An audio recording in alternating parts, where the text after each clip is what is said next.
মুসলিমদের জন্য অন্যতম গুরুত্বপূর্ণ মাস হল মক্কার হজের মাস। সারা বিশ্বের মুসলিমরা একত্র হয়ে এই মাসে হজ ও ঈদুল আধা পালন করে। আর 2024 সালে যখন বিশ্বের মুসলিমরা একত্রে হজ এবং ঈদ উদযাপন করছেন, তখন মক্কার হজে 19 জন মুসলিম ইন্তেকাল করেছেন, যাকে বড় বড় নিউজ চ্যানেল ও সৌদি আরব মনে করছে তীব্র গরমের কারণে।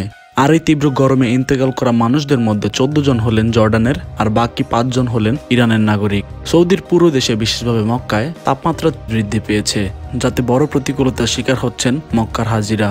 সৌদির আবহাওয়া নিয়ে মার্কিউরির সম্ভাব্য ধারণা, আগামীতে তাপমাত্রা 47 ডিগ্রি সেলসিয়াস পর্যন্ত হতে পারে।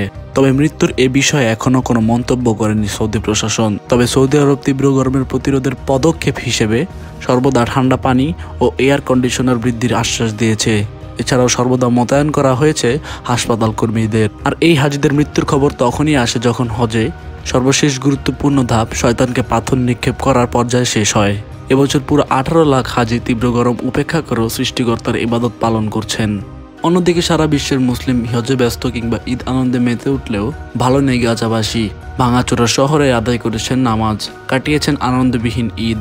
সারা বিশ্ব ঈদুল আজহায় কোরবানিকৃত পশুর খাবার উপভোগ করলেও তীব্র খাদ্য সংকটে ও অভাবে দিন গুনছেন ইসরায়েলের গণহত্যার শিকার হওয়া গাজাবাসী।